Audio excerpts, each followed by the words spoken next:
പ്രിയപ്പെട്ട സഹോദരി സഹോദരന്മാർ എല്ലാവർക്കും നമസ്കാരം. God bless to all. ഇന്ന് നമ്മളൊരു പുതിയ വിഷയത്തേക്ക് നമ്മൾ സംസാരിക്കാൻ പോകുന്നത്, അതായത് നമ്മൾ ആരാധന ചെയ്യുന്നത് എങ്ങനെ വേണം ആരാധന ചെയ്യേണ്ടത് എന്നുള്ള വിഷയത്തെ പറ്റിയാണ് അത് ചിന്തിക്കുന്നത്. അതിൻ്റെ അകത്ത് നമ്മൾ ബൈബിളിനെ അടിസ്ഥാനമാക്കിക്കൊണ്ടും അതോടൊപ്പം തന്നെ മറ്റ് ബുക്സുകളെ അടിസ്ഥാനമാക്കിക്കൊണ്ട് നമ്മൾ ചിന്തിക്കുമ്പോൾ നമുക്ക് ഇതിനെപ്പറ്റി ഒത്തിരി കാര്യങ്ങൾ നമുക്ക് ആരാധന എങ്ങനെ സത്യത്തിൻ്റെ ആരാധന എങ്ങനെ ആയിരിക്കണം നമ്മുടെ ജീവിതത്തിൽ വേണ്ടിയെന്ന് അതിനെപ്പറ്റി നമുക്ക് പഠിക്കാനായിട്ട് സാധിക്കും. നമ്മൾ ഇതിൻ്റെ അകത്ത് ഈ ബുക്സുകൾ ഒരു ബുക്ക് അകത്തുണ്ട്, the gate way of God എന്ന് പറഞ്ഞ ഒരു ബുക്കുണ്ട്. അതിൻ്റെ അകത്ത് വർഷിപ്പിനെ പറ്റി നമുക്ക് എഴുതിയിട്ടുണ്ട്. അത് ഹോളി ബൈബിളിൻ്റെ അകത്തും വർഷിപ്പിനെ പറ്റി എഴുതിയിട്ടുണ്ട്. ഇതെല്ലാം നമ്മൾ പഠിക്കുക കഴിയുമ്പോൾ അവിടെ വെച്ച് ഇതിൻ്റെ അകത്ത് പറയുന്ന ഈ പ്രകാരമാണ് യഥാർത്ഥ ആരാധന എന്ന് പറയുന്നത്. അതായത് അത് ഒരു പാട്ടുപാടി നമ്മൾ പ്രഹസനം കാണിക്കുന്ന മാത്രമല്ല, അല്ലെങ്കിൽ അതൊരു വെറും ഒരു ആധ്യാത്മിക ജീവിതത്തിനെ എല്ലാവരുടെയും മുൻപിൽ പ്രദർശിപ്പിക്കുന്ന വേണ്ടി മാത്രമല്ല എന്നുള്ളതാണ് നമ്മളെ പഠിപ്പിക്കുന്നത്. നേരെ മറിച്ച് നമ്മൾ മനുഷ്യരെ യഹോവയുമായിട്ട് സമ്പർക്കത്തിൽ വന്ന് ഒന്നിച്ച് ജീവിക്കത്തക്ക രീതിയിലുള്ള അവസ്ഥയിൽ വരണം എന്നാണ് ഈ ആരാധനയെ കൂടെ നമുക്ക് മനസ്സിലാക്കാൻ സാധിക്കുന്നത്. വർഷിപ്പിൻ്റെ അകത്ത് നമുക്ക് ഈ ഗേറ്റ് വേ ഓഫ് ഗോഡ് എന്ന് പറഞ്ഞ ഒരു ബുക്കിൻ്റെ അകത്ത് നമുക്ക് കാണാൻ സാധിക്കുന്നത്, അവിടെ പറയുന്നത് ആരാധന ഒരു ഒരു ഒരു ഒരു ഡോറാണ്, ഒരു ദ്വാരമാണ്. അതായത് ഒരു കഥകാണ്. ആ കഥ കൂടി ഉണ്ടല്ലോ നമുക്ക് മനുഷ്യരെ യഹോവയിലേക്ക് അടുത്ത് വരാനായിട്ട്, അദ്ദേഹത്തിൻ്റെ ഇരിക്കുന്ന സ്ഥലത്തേക്ക് നമുക്ക് ചെല്ലുവാനായിട്ട് സാമർഥ്യവും അതോടൊപ്പം തന്നെ അദ്ദേഹത്തിൻ്റെമായിട്ട് കൂട്ടിച്ചേർന്ന് നമ്മൾ അവിടെ ചെന്ന് കയറുവാനായിട്ടുള്ള ഒരു മാർഗമാണ് ഈ ആരാധന എന്നാണ് ആ ബുക്ക് പറയുന്നത്. അത് നമുക്ക് പഠിക്കുമ്പോൾ അതിൻ്റെ ലേഖൻ ആരാധനയെപ്പറ്റി പ്രത്യേകം പറയുന്ന ഇതാണ്. ഈ ആരാധന എന്ന് പറയുന്നത് യഹോവയുടെ അടുത്തേക്ക് ചെല്ലുവാനായിട്ടുള്ള ഒരു മാർഗമാണ് എന്നാണ് പറയുന്നത്. അങ്ങനെ മനുഷ്യൻ ഉണ്ടല്ലോ ഈ ഹൃദയത്തിനെ, ആത്മാവിനെയും ജീവിതത്തിനെയും നല്ല രീതിയിൽ അവർ മാറ്റിമറിച്ച് യഹോവയിലേക്ക് സമർപ്പിക്കപ്പെട്ട് ജീവിക്കുമ്പോൾ മാത്രമേ അവർക്ക് യഹോവയിലേക്ക് അടുക്കാൻ സാധിക്കത്തുള്ളൂ എന്നാണ് ഈ ലേഖൻ പറയുന്നത്. നമുക്കിന്ന് ഇന്നത്തെ ആരാധനയുടെ അർത്ഥമെന്തോ ആണെന്ന് നമുക്ക് മനസ്സിലാക്കണമെന്നുണ്ടെങ്കിൽ നമ്മൾ ചിന്തിക്കേണ്ട കാര്യം ഇങ്ങനെയാണ്. അതായത് ആരാധന എന്ന വാക്കിൻ്റെ അർത്ഥം നമ്മൾ റെസ്പെക്റ്റ് ചെയ്യുക, അല്ലെങ്കിൽ ഗ്ലോറിഫൈ ചെയ്യുക, അല്ലെങ്കിൽ യഹോവയെ പോഴ്ത്തുക, അതോടൊപ്പം തന്നെ അദ്ദേഹത്തിനെ റെസ്പെക്റ്റ് അദ്ദേഹത്തിനെ പറ്റി ബഹുമാനം കാണിക്കുക, അതോടെ പൂർണ്ണ സമർപ്പണത്തോടുകൂടി പ്രവർത്തിക്കുമ്പോഴാണ് അതിൻ്റെ അർത്ഥമാണ് ഈ ആരാധനയെന്ന് നമ്മളെ പറഞ്ഞു പഠിപ്പിക്കുന്ന ബോധ്യങ്ങൾ. നമ്മൾ മുഖ്യമായിട്ട് യഹോവ ഒരു ആത്മാവാണ്. അതിൽ ആത്മാവിൽ നമ്മളെപ്പോലുള്ള ഭക്തർ നമ്മുടെ ആത്മാവിനെ സത്യത്തിന് വേണ്ടി ഒരുക്കിയിട്ട്, നമ്മൾ സത്യത്തിൽ ഒരുക്കിയിട്ട് നമ്മൾ ആരാധന ചെയ്യുമ്പോൾ മാത്രമേ ആ ആത്മാവ് യഹോവയുടെ ആത്മാവിലേക്ക് നമ്മൾ ചേരത്തുള്ളൂ എന്നാണ് നമ്മൾ അറിയപ്പെടുന്നത്. അതായത് യോഹന്നാ പുസ്തകത്തിൽ നമുക്ക് 4-ാം അധ്യായം 24-ാം വാക്യത്തിൽ ഈ പ്രകാരമാണ് പറയുന്നത്. അതായത് യഹോവ ആത്മാവാണ്. അത് നമുക്ക് അദ്ദേഹത്തിന് ഒരു ഭക്തന്മാർ ആ ആത്മാവിൽ സത്യത്തിനും ആത്മാവിലും ആരാധനയെ കൂടി മാത്രമേ അവർ ചേർക്കപ്പെടത്തുള്ളൂ എന്ന് ആണ് പറയുന്നത്. നമ്മൾ ഭക്തരാണെങ്കിൽ മാത്രമേ നമുക്ക് അവിടെ വരെ എത്തിച്ചേരാൻ സാധിക്കത്തുള്ളൂ എന്നാണ് അവിടെ ബൈബിൾ പറയുന്നത്. നമ്മൾ ജീസസ് ക്രൈസ്റ്റ് നമ്മളെ സ്പഷ്ടമായിട്ട് പറയുന്നുണ്ട്, യഥാർത്ഥ ആരാധന ബാഹ്യരൂപത്തിലാകാതെ നമ്മുടെ ഹൃദയത്തിൻ്റെ ഉള്ളിൽ കൂടി നമുക്ക് ആധ്യാത്മിക ബന്ധം പുലർത്തുവാൻ വേണ്ടി ആയിത്തീരണം എന്നാണ് പറയുന്നത്. ഞാനൊരു ബുക്ക് വായിക്കുന്നതിൻ്റെ അകത്ത് ഗേറ്റ് വേ ഓഫ് ഗോഡ് എന്ന് പറയുന്ന ആ ബുക്കിൻ്റെ അകത്ത് പറയുന്നത് ഈ പ്രകാരമാണ്. ഗേറ്റ് വേ എന്ന് പറഞ്ഞു കഴിഞ്ഞാൽ ദ്വാരം, അല്ലെങ്കിൽ പ്രവേശനം ചെയ്യുന്ന ഒരു മാർഗം എന്നാണ് പറയുന്നത്. ഏതൊരു വിശ്വാസിയും നല്ല മനസ്സോടുകൂടി ആരാധന ചെയ്യുമ്പോൾ ആ വ്യക്തി ദൈവത്തിലേക്ക് കയറിപ്പോകാനുള്ള വഴി അവന് ഒരുക്കപ്പെട്ട് കിട്ടുമെന്നാണ് പറയുന്നത്.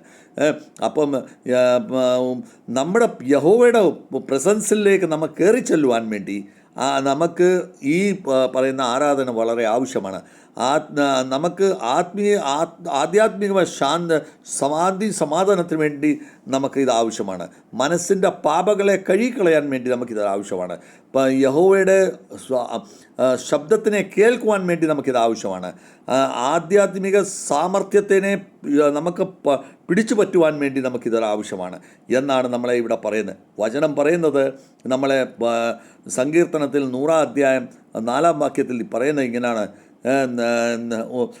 അദ്ദേഹത്തിൻ്റെ എല്ലാ മാർഗങ്ങളിന് വേണ്ടി നമ്മൾ നന്ദിയുള്ളവരായിത്തീരണം. അദ്ദേഹത്തിൻ്റെ കോറിഡോറിൽ, അദ്ദേഹത്തിൻ്റെ കോർട്ട്യാർഡിൽ നമ്മൾ സ്തുതിയും ചെയ്തുകൊണ്ട് അങ്ങോട്ട് പ്രവേശനം ചെയ്യണം എന്നാണ് അവിടെ പറയപ്പെടുന്നത്. അപ്പോൾ നമ്മൾ ആരാധിക്കുമ്പോൾ നമ്മളെ സംബന്ധിച്ചിടത്തോളം നന്ദിയുള്ളവരായി മാറിക്കൊണ്ട് സ്തുതിയും പാട്ടും പാടിക്കൊണ്ട് നമുക്ക് വേണം അവിടെ കയറി ചെല്ലാൻ. അതാണ് ആരാധനയുടെ യഥാർത്ഥ അർത്ഥം ഈ സങ്കീർത്തനക്കാരെ പഠിപ്പിക്കുന്നത്. നമ്മളെ ഈ വചനത്തിൽ കൂടെ നമുക്ക് മനസ്സിലാക്കുന്നത് നന്ദിയുള്ളവരായി മാറിക്കൊണ്ട്, താങ്ക്സ്ഫുൾ ആയിക്കൊണ്ട് ആരാധന യഹോവയുടെ പ്രസൻസിലേക്ക് നമുക്ക് കയറി ചെല്ലുവാനായിട്ടുള്ള ഒരു മാർഗമാണ് എന്നുള്ളതാണ് നമുക്ക് മനസ്സിലാക്കാൻ സാധിക്കുന്നത്. അപ്പോൾ യഥാർത്ഥ ആരാധനയുടെ അർത്ഥം എന്താണ്, അതിൻ്റെ സ്പെഷ്യാലിറ്റി എന്താണെന്ന് നമ്മൾ ഒന്ന് ചിന്തിക്കുമ്പോൾ നമുക്ക് ആത്മാവിലും സത്യത്തിലും ആരാധന നമ്മുടെ ജീവിതത്തിൽ എങ്ങനെയാണ് പ്രയോഗപ്പെടുന്നതെന്ന് നമുക്ക് യോഹന്നായുടെ പുസ്തകം 4-ാം അധ്യായം 23-24 നമ്മൾ വായിക്കുമ്പോൾ നമുക്ക് മനസ്സിലാകുന്നത് ആരാധന വെറും നമ്മുടെ ചിറി കണ്ട് മാത്രമാകല്ല, അത് നേരെ മറിച്ച് നമ്മുടെ ജീവിതത്തിലും ആ രീതിയിലുള്ള ആരാധന പ്രകാരം തന്നെ നമ്മുടെ ജീവിതമായി മാറിത്തിരിഞ്ഞ് കിട്ടണം. എങ്കിൽ മാത്രമേ നമുക്ക് ആ ആരാധനയുടെ അർത്ഥമുണ്ടാവൂ എന്ന് യോഹന്നാൻ അപ്പോസ്തലൻ ഈ അദ്ദേഹത്തെ 4-ാം അധ്യായത്തിൽ പറയുന്നത്. നമുക്ക് ഉദാഹരണമായിട്ട് നമുക്ക് കാണുന്നത് ഒരു വ്യക്തി ചർച്ചിൻ്റെ അകത്ത് പാട്ടുകൾ പാടുന്നു. അദ്ദേഹം പാപത്തിനെയും അല്ലെങ്കിൽ മറ്റുള്ള ദുഷിച്ച ജീവിതത്തിനെയും അദ്ദേഹം നിന്ദിക്കുന്നു.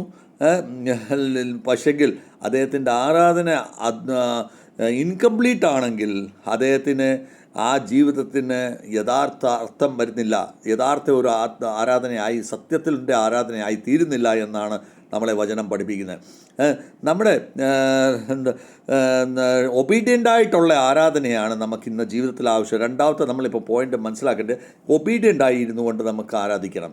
നമ്മൾ ഒരു ദൈവത്തിൽ ഒബീഡിയൻ്റായിരിക്കണം. ദൈവത്തിൽ നമ്മൾ ആജ്ഞാകാരിതയായി ഉള്ളവരായിത്തീരണം. അങ്ങനെയുള്ളവർ മാത്രമേ ആരാധന ചെയ്യുമ്പോൾ ദൈവം അവരെ അംഗീകരിക്കത്തുള്ളൂ. അതായത് 1 ശമൂവേൽ 15-ാം അധ്യായം 22-ാം വാക്യത്തിൽ പറയുന്ന ദൈവത്തിൻ്റെ കൽപ്പനയെ മാനിച്ച് അദ്ദേഹത്തിൻ്റെ കൽപ്പനയ്ക്ക് നമ്മൾ മാനിക്കുക എന്ന് പറയുന്നത് ഒരു ഉത്തമമായ ബലിദാനം കൊടുക്കുന്ന പോലാണെന്നാണ് പറയപ്പെടുന്നത്. നമ്മൾ ഉത്തമമായ ബലിദാനം കൊടുക്കുമ്പോൾ ആ ദൈവത്തിൻ്റെ കൽപ്പനയെ മാനിക്കുന്നു എന്നാണ് പറയപ്പെടുന്നത്. അപ്പം ഈ ഉത്തമമായ കൽപ്പന നമ്മുടെ എപ്പോഴാകും തീരുന്നത്? നമ്മൾ ആ അദ്ദേഹത്തിൻ്റെ കൽപ്പനയെ, യഹോവയുടെ കൽപ്പനയെ നമ്മൾ മാനിക്കുമ്പോൾ. അത് യഹോവ വെറും ഒരു പാട്ടുകൊണ്ട്, സംഗീതം കൊണ്ട് നമ്മളെ ഇഷ്ടപ്പെടുന്നില്ല. നേരെ മറിച്ച് നമ്മൾ ഒബീഡിയൻ്റ് ജീവിതം ജീവിക്കുമ്പോൾ, യഹോവയുടെ കൽപ്പനയ്ക്ക് അനുസരിച്ച് നമ്മൾ ഒബീഡിയൻ്റായി ജീവിക്കുമ്പോൾ മാത്രമേ യഹോവയ്ക്ക് ഇഷ്ടപ്പെടുന്നുള്ളൂ എന്നാണ് പറയുന്നത്. അതിന് ഉദാഹരണമായിട്ട് അബ്രഹാമും ഇസ്ഹാക്കിൻ്റെയും ജീവിതത്തിൽ നമ്മൾ കാണുമ്പോൾ ഈ പ്രകാരമാണ് കാണുന്നത്. അബ്രഹാമും ഇസ്ഹാക്കിനെ അർപ്പിച്ചുകൊണ്ട് അദ്ദേഹം ആ യഥാർത്ഥ ആരാധനയ്ക്ക് വേണ്ടി അദ്ദേഹം സമർപ്പിക്കപ്പെടുന്നതായിട്ട് നമുക്ക് അവിടെ കാണപ്പെടുന്നുണ്ട് ബുക്കിൻ്റെ അകത്ത്. അപ്പോൾ ഈ സമർപ്പിക്കപ്പെടുന്ന ഒരു ആരാധനയായി മാറണം, ഓർഡറിനെ പാലിക്കുന്നവനായി തീരണം. അബ്രഹാം ഓർഡറിനെ പാലിച്ചുകൊണ്ട് ഇസ്ഹാക്കിനെ ബലിയർപ്പിക്കാൻ വേണ്ടി അവിടെ എത്തുന്നതായിട്ട് നമുക്ക് കാണുന്നുണ്ട്. അതിപ്പം അടുത്തതായിട്ട് പോയിന്റ് നമുക്ക് സമ്പൂർണ്ണ ജീവിതത്തിനെ ഒരു ആരാധനയായിട്ട് നമ്മൾ മനസ്സിലാക്കണം. നമ്മുടെ ശരീരത്തിന്, നമ്മളിപ്പോൾ റോമിയോയുടെ പുസ്തകം 12-ാം അധ്യായം 1-ാം വാക്യത്തിൽ നമ്മൾ നോക്കുമ്പോൾ ശരീരം, നമ്മുടെ ശരീരത്തിന് ജീവനുള്ളതും പവിത്രമായും യഹോവയ്ക്ക് ഇഷ്ടപ്പെടുന്ന രീതിയിലുള്ള ബലിദാനങ്ങൾ നമ്മൾ അർപ്പിക്കുമ്പോൾ നമ്മുടെ ആത്മീയപരമായ സേവനം അവിടെ ആയിത്തീരുന്നു എന്നാണ് അവിടെ പറയുന്നത്. നമ്മുടെ ജീവിതത്തിനെ ക്രമപ്പെടുത്തി നമ്മുടെ ജീവിതത്തിനെ യഹോവയുടെയൊക്കെ പവിത്രമായ രീതിയിൽ ജീവിക്കുമ്പോൾ, യഹോവയ്ക്ക് സമർപ്പിക്കപ്പെട്ട് നമ്മൾ യഹോവ പറയുന്ന പ്രകാരം ജീവിക്കുമ്പോൾ യഥാർത്ഥത്തിൽ നമ്മൾ ആത്മീയ ജീവിതം ജീവിക്കുന്നവരായി തീരുന്നു എന്നാണ് അവിടെ മൊത്തം നമ്മുടെ ലൈഫിൽ നമുക്ക് ആ രീതിയിൽ ജീവിക്കണമെന്നാണ് അവിടെ പറയുന്നത്. ആരാധന വെറും ഒരു സൺഡേയിൽ നമ്മൾ പള്ളിയിൽ പോയി സൺഡേ വർഷിപ്പ് മാത്രം നടത്തിയുകൊണ്ട് മാത്രമാകുന്നില്ല. നേരെ മറിച്ച് നമ്മുടെ ഓരോ പ്രവർത്തികളും കാര്യങ്ങളും നമ്മുടെ ക്യാരക്ടറും നമ്മുടെ ഒരു ആരാധനയായിത്തീരുന്നുണ്ട്. നമ്മുടെ ക്യാരക്ടർ നല്ലതായിരിക്കണം, നമ്മൾ പ്രവർത്തിക്കുന്ന പ്രവർത്തനം നല്ലതായിരിക്കണം, നമ്മുടെ പരസ്പര റിലേഷൻസ് നല്ലതായിരിക്കണം, നമ്മൾ എങ്ങനെ മറ്റുള്ളവരോട് ബഹുമാനത്തോടുകൂടി ഇടപെടുന്നോ, സ്നേഹത്തോട് ഇടപെടുന്നോ, ആ ജീവിതവും നമ്മുടെ ഒരു ആരാധനയിലാണ് കണക്കപ്പെടാക്കപ്പെടുന്നത്. നമ്മൾ ബൈബിളിൽ ആരാധനയെപ്പറ്റി ഒത്തിരി ഉദാഹരണങ്ങൾ നമുക്ക് കാണുന്നുണ്ട്. ഒന്ന് ദാവൂദിൻ്റെ ആരാധന നമ്മൾ ഒന്നാമത് കാണുമ്പോൾ നമുക്ക് ദാവൂദ് രാജാവ് വളരെ കഠിനമായ പരിസ്ഥിതിയിലും യഹോവയെ സ്തുതിക്കുന്നതായിട്ട് നമുക്ക് കാണാൻ സാധിക്കുന്നുണ്ട്. നമുക്ക് സങ്കീർത്തനം 34 അധ്യായത്തിൽ 1 വാക്യത്തിൽ നമ്മൾ എന്താണ് കാണുന്നത്? ഞാൻ എല്ലാ സമയവും യഹോവയെ ധന്യപ്പെടുത്തിക്കൊണ്ട് ഞാൻ ജീവിക്കുന്നു എന്നാണ് പറയുന്നത്. അദ്ദേഹം ആ പ്രയാസത്തിലും കഷ്ടത്തിലും ആയിരുന്ന സമയത്ത് അദ്ദേഹം യഹോവയെ ധന്യമായി അദ്ദേഹത്തെ സ്തുതിക്കുന്ന സമയത്ത് എല്ലാ സമയത്തും യഹോവയെ യഹോവയ്ക്ക് നന്ദി അർപ്പിച്ചുകൊണ്ടാണ് അദ്ദേഹം ആ ജീവിതത്തിനെ നയിച്ചത്. ദാവൂദ് രാജാവിനെ ആരാധന കൂടി നമുക്ക് മനസ്സിലാക്കാൻ സാധിക്കുന്ന പരിസ്ഥിതികൾ എന്തായിരുന്നാലും യഹോവയുടെ പറഞ്ഞ വചനപ്രകാരം അതിനെ അടിസ്ഥാനമാക്കിക്കൊണ്ട് ജീവിക്കുന്നവൻ മാത്രമേ ദൈവഹോയിലേക്ക് അടുക്കാൻ സാധിക്കത്തുള്ളൂ എന്നാണ് ദാവൂദ് രാജാവ് നമ്മളെ പഠിപ്പിക്കുന്നത്. പൗലൂസിൻ്റെ സിലാസിൻ്റെ നമ്മൾ ജീവിതത്തിൽ കാണുമ്പോൾ അവർ ജയിലിലായിരുന്നു, ബന്ധിതരായിരുന്നു. പക്ഷേ അവർ നമ്മളെ അപ്പോസ്തല പ്രവൃത്തിയിൽ നമ്മൾ 16 അധ്യായം 25 26 വാക്യത്തിൽ നോക്കുമ്പോൾ അവരവിടെ പാട്ടുപാടി യഥാർത്ഥ ആരാധന ചെയ്തുകൊണ്ടിരുന്നപ്പോൾ ആ ആരാധനയെ കൊണ്ട് അവരുടെ ചങ്ങലകളെല്ലാം അവർ ബന്ധിക്കപ്പെട്ട ചങ്ങലകളെല്ലാം പൊട്ടിപ്പോകുന്നതായിട്ട് നമുക്കവിടെ കാണുന്നത്.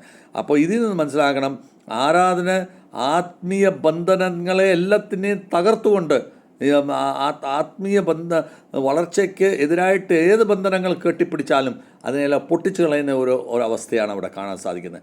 നമുക്ക് മറിയത്തിനെ പറ്റി നമുക്ക് കാണാൻ സാധിക്കുന്നത് എങ്ങനെ? മറിയം ബദനി പറ്റി നമ്മൾ അദ്ദേഹത്തിൻ്റെ ആരാധനയിൽ നമ്മൾ കാണുന്നത് ബഹുമൂല്യമായ ഇത്രങ്ങൾ കൊണ്ടുവന്നിട്ട് യേശു ക്രിസ്തുവിൻ്റെ കാലിക്ക് കൊണ്ടിട്ടിട്ട് അദ്ദേഹം യേശു ക്രിസ്തുവിനെ ആരാധിക്കുന്നതായിട്ട് കാര്യം കൊണ്ട് അദ്ദേഹത്തിന് പശ്ചാത്തപിക്കുന്നതായിട്ടാണ് നമുക്ക് അവിടെ കാണിക്കപ്പെടുന്നത്. അപ്പോൾ ഇങ്ങനത്തെ നമ്മൾ എല്ലാ ആരാധന ജീവിത ശൈലിയിൽ നമുക്ക് ആരാധന എപ്പോഴും ഉണ്ടായിരിക്കണം. യോഹന്നാന്റെ പുസ്തകം 12 അധ്യായം 3 വാക്യത്തിലും ഇത് തന്നെയാണ്, എൻ്റെ ബലിദാനങ്ങളും സ്നേഹപൂർണമായ ആരാധനകളും എൻ്റെ ജീവിതത്തിൽ ഉദാഹരണമായി തീരട്ടെ എന്നാണ് അവിടെ പറയപ്പെടുന്നത്. നമ്മൾ അങ്ങനത്തെ ജീവിതം നമ്മൾ ജീവിക്കാനായിട്ട് നമ്മൾ ഇടയാകട്ടെ. ഞാൻ കുറച്ചു മുമ്പേ പറഞ്ഞത് ഗേറ്റ് വേ ഓഫ് ഗോഡ് എന്ന് പറഞ്ഞ ആ പുസ്തകത്തിൻ്റെ ഒരു ലേഖൻ ജിം ബർഗ്ഡോർഫ് എന്ന് പറയുന്ന അദ്ദേഹത്തിൻ്റെ ചിന്താഗതിയിൽ അദ്ദേഹം പറയുന്നത് ഇങ്ങനെയാണ്. ലേഖൻ ജിം പറയുന്നത്, ആരാധന വെറും ഒരു സംഗീതത്തിൻ്റെ പ്രോഗ്രാം അല്ല. ഇത് നമ്മുടെ യഹോവയുമായിട്ട് ഉറച്ച വിശ്വാസത്തിൽ അല്ലെങ്കിൽ ബന്ധത്തിൽ ആയിത്തീരുവാനായിട്ടുള്ള ഒരു മാർഗമാണ് എന്നാണ് പറയുന്നത്. യഥാർത്ഥ ആരാധന മനുഷ്യൻ്റെ ഹൃദയത്തിനെ മറിച്ചെടുക്കുമെന്നാണ് പറയുന്നത്. അത് ആ ഹൃദയം നമ്മൾ ശുദ്ധീകരിക്കപ്പെടുമെന്നാണ് പറയപ്പെടുന്നത്. അപ്പം നമ്മളുടെ പാപത്തിൽ നിന്ന് നമ്മൾ കഴുകപ്പെടുമെന്നാണ് പറയപ്പെടുന്നത്.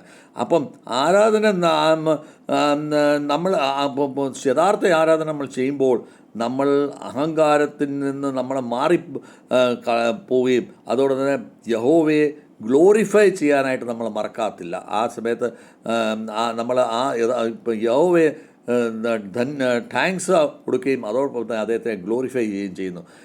ഈ സത്യത്തിൻ്റെ ആരാധന എന്ന് പറയുന്ന ആത്മീയ വളർച്ചയ്ക്കും ആത്മീയ പോഷണത്തിനുമുള്ള ഒരു മാർഗമാണ് എന്നാണ് യഥാർത്ഥ ആരാധനയെക്കൂടെ നമുക്ക് മനസ്സിലാക്കാൻ സാധിക്കുന്നത്.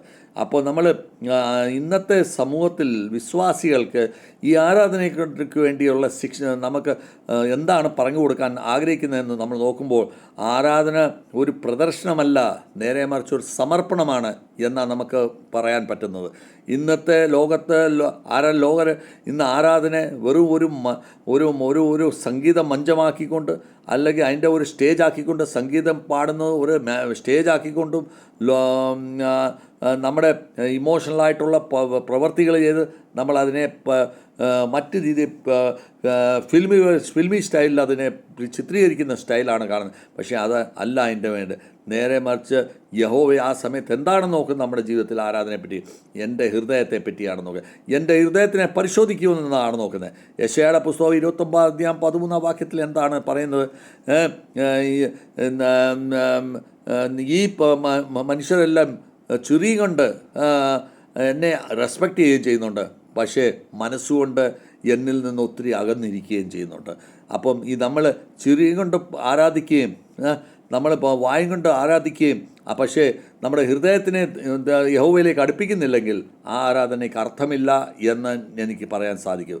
സോഷ്യൽ മീഡിയ നമ്മൾ കാണുന്ന പോലെ യഹോവയുടെ ഈ സോഷ്യൽ മീഡിയയ്ക്ക് പ്രീതികരമായ രീതിയിൽ പ്രവർത്തിച്ചുകൊണ്ട് അർത്ഥമില്ല. നമ്മുടെ യഹോവയ്ക്ക്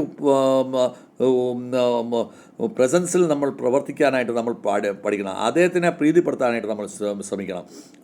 ഇന്ന് ഓരോരുത്തരും നമ്മുടെ പ്രശസ്തി നമ്മൾ ആഗ്രഹിക്കുന്നത്, ലോകർ വിശ്വാസി മക്കൾക്ക് ഇന്നത്തെ ദിവസത്തിൽ യഹോവയാണ് അന്വേഷിക്കേണ്ടത്. യഹോവയുടെ പ്രസൻസ് എവിടെ ഉണ്ട് എന്നാണ് നമ്മൾ അന്വേഷിക്കേണ്ടത്.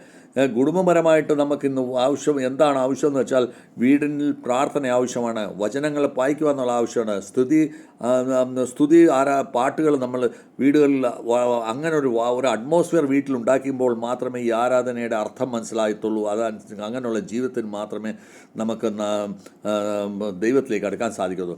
ജോഷുവയുടെ പുസ്തകത്തിൽ 24-15 വാക്യത്തിൽ പറയുന്നത്, ഞാൻ എൻ്റെ വീടിനെ യഹോവയുടെ സേവയ്ക്കുള്ള ആലയമാക്കി തീർക്കും എന്നാണ് പറയുന്നത്. അപ്പം അവിടെ ഞാനും എൻ്റെ വീടും യഹോവയെ സേവ ചെയ്തുകൊണ്ടിരിക്കുമെന്നാണ് പറയുന്നത്. അപ്പം നമ്മൾ ആ യഹോശുവിൻ്റെ വാക്കുകൾ നമ്മൾ മാനിച്ചുകൊണ്ട് നമ്മുടെ വീടുകളിലും ആരാധനാക്രമത്തിൽ ജീവിക്കുന്ന ഒരു അവസ്ഥയായി മാറണം. അങ്ങനെ ജീവിച്ചെങ്കിൽ മാത്രമേ ദൈവം പ്രസാദിക്കത്തുള്ളൂ എന്ന് നമുക്ക് മനസ്സിലാക്കണം. നമ്മുടെ കഷ്ടകാല സമയത്ത് നമ്മൾ ആരാധന നമ്മൾ ചെയ്യേണ്ടത് വളരെ ആവശ്യമാണ്. യഥാർത്ഥ ആരാധന നമ്മൾ സന്തോഷമുള്ളപ്പോൾ മാത്രമല്ല, ദുഃഖമുള്ളപ്പോഴും ചെയ്യണം. നമ്മൾ അയ്യൂബിൻ്റെ പുസ്തകത്തിൽ 1-ാം അധ്യായത്തിൽ 21-ാം വാക്യത്തിൽ വായിക്കുന്ന, യഹോവ എനിക്ക് തന്നു, യഹോവ എന്നിൽ നിന്ന് എടുത്തു, യഹോവയുടെ നാമം ധന്യമായി തീരട്ടെ എന്നാണ് അയ്യൂബ് പറയുന്നത്. അയ്യൂബിൻ്റെ കഷ്ടകാലവും പ്രയാസങ്ങളും എല്ലാം നമുക്കറിയാമല്ലോ. അയാളെല്ലാം നഷ്ടപ്പെട്ടവനായി തീർന്നു. ആ സമയത്ത് പറഞ്ഞ വാക്കുകളാണ്.